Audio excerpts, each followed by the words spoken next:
快救我！快救我啊！救我！救我！救我！救我！救我！好吗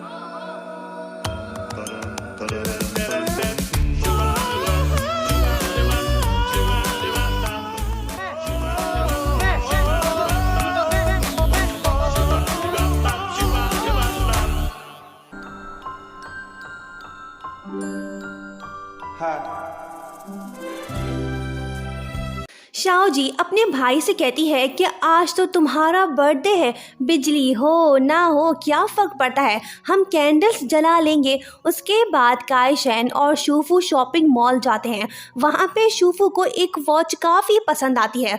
वो अपने दोस्त से कहता है कि आज तो मेरा बर्थडे है, ये वॉच काफ़ी प्यारा है, मेरी ख्वाहिश है कि मैं इसे टच करूँ।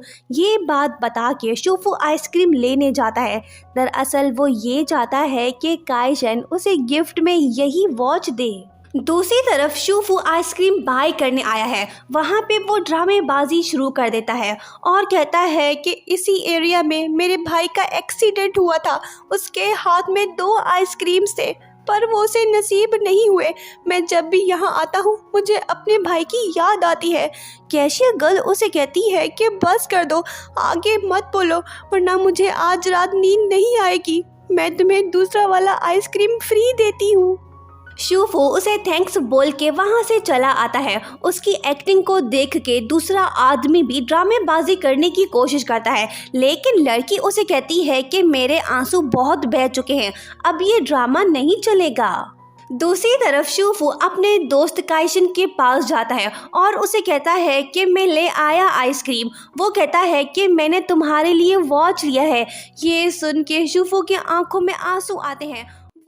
दोस्ती हम नहीं तोड़ेंगे।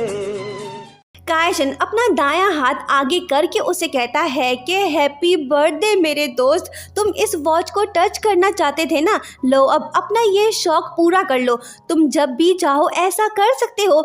ये सुन के शूफू को एक गाना याद आता है।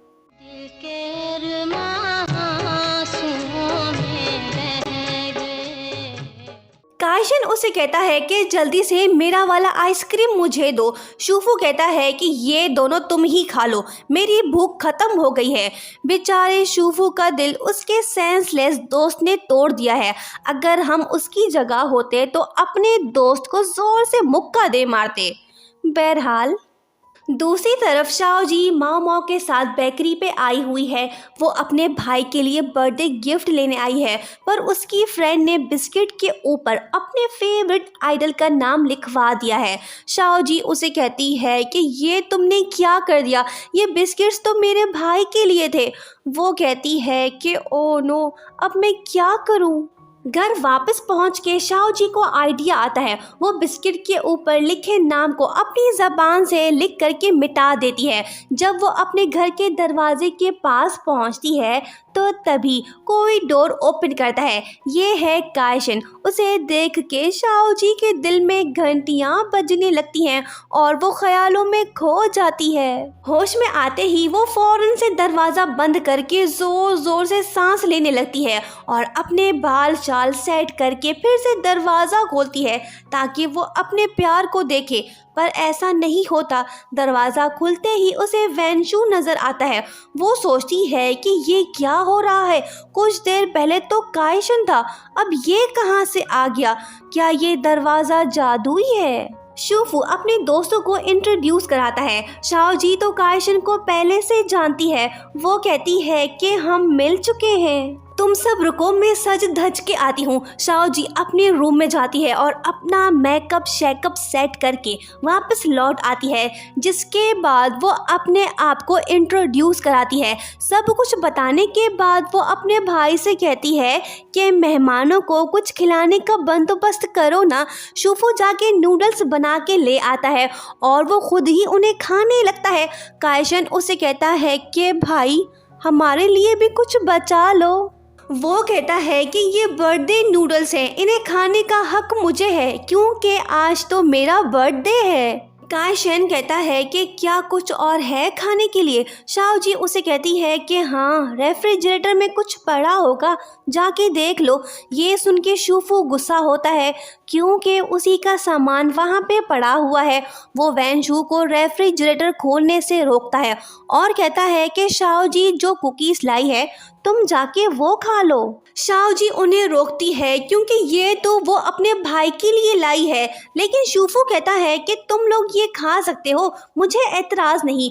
वो शाओ जी की तरफ देख के सोचता है कि तुम्हें क्या लगा, मुझे पता नहीं चलेगा कि तुमने इन्हें लिख किया हुआ है।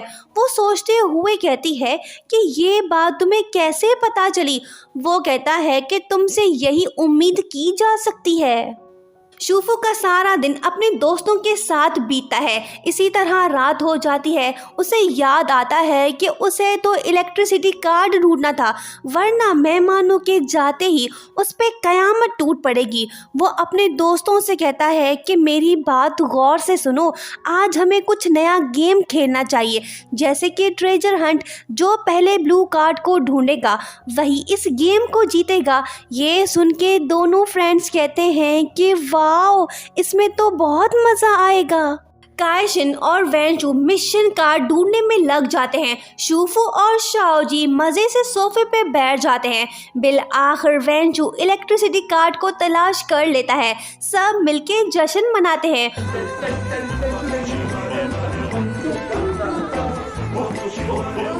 दोस्तों के घर जाने का टाइम हो जाता है। फ्रेंड शूफू से कहते हैं कि आज तो बड़ा मज़ा आया, नेक्स्ट टाइम हम कौन सा गेम खेलेंगे। वो कहता है कि विंडो और बाथरूम को साफ करने का गेम खेलेंगे। वो कहते हैं कि वाओ, फिर तो काफ़ी मज़ा आएगा। काश ऐसे दोस्त हमारे भी होते। आप में से ज़्यादातर व्यूवर्स वीडियोस तो देखते हैं लेकिन चैनल को सब्सक्राइब नहीं करते। प्लीज़ ऐसा मत करें, चैनल को सब्सक्राइब किया करें। अगर आप लोग अपना सपोर्ट शो करें तो हम भी पूरी कोशिश करेंगे कि रोज़ वीडियोस अपलोड करें। Thank you. अब आते हैं कहानी की तरफ। शूफू और शाओ जी को इलेक्ट्रिसिटी कार्ड तो मिल गया है, लेकिन उसे रिचार्ज करना होगा, पर उनके पास इतने पैसे नहीं। दोनों घर में पड़े कॉइन्स को ढूंढ के जमा करने लगते हैं। वो एक एक करके कॉइन्स गिनते हैं पर पैसे पूरे नहीं हो रहे। आज की रात उन्हें अंधेरे में गुजारना होगी। दोनों डैड के लिए मैसेज छोड़ते हैं ताकि वो बिल पे करें। शाओ जी ने अपने भाई को बर्थडे विश नहीं किया होता है। वो उसे फ़ोन करके बर्थडे सॉन्ग गाती है, जिसे सुन के शूफू के आंखों में आंसू आते हैं। वो फ़ोन को रख देता है। कुछ ही सेकंड्स बाद उसे फिर से अपनी बहन की आवाज़ सुनाई देती है। वो दरवाज़ा खोलता है। शाओ जी उसे पीछे से हग करती है और उसे बर्थडे विश करती है। भाई बहनों का प्यार ऐसे ही होता है। वो लोग खुश नसीब हैं जिनके भाई या बहनें होती हैं। Thank you so much for watching. मिलते हैं नेक्स्ट पार्ट में।